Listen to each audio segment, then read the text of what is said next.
அடுத்தாப்புல பசுமாடா இருக்க கூடாதுன்னு ஒரு சட்டத்தை கொண்டுதான். ஏன்டா இருக்க கூடாது? பசுமாடு எங்களுக்கு தெய்வம், உனக்கு தெய்வம். நீ மலடங்கிறதுக்காக நான் புள்ள பெறாம இருக்க முடியுமா?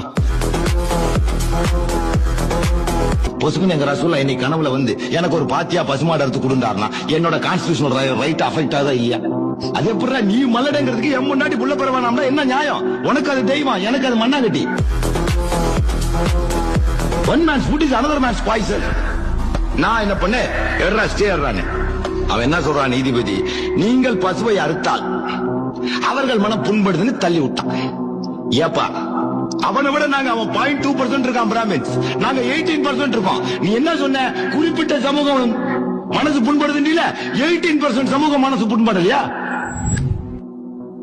அப்புறம் நான் அமெண்ட்மெண்ட் உள்ள state government central government pass பண்ண ஆக்டா இருந்தாலும் ஸ்டேட் கவர்மெண்ட் அமெண்ட்மெண்ட் கொடுக்காம நான் உள்ள ஆளை வச்சு தடுத்துக்கிட்டேன். அப்புறம் கவர்னர் சுகாதியா வீட்டுக்கிட்டே போட்டு பசுமாடு அறுத்து பாத்தியா ஓய் போட்டு வந்துட்டோம்.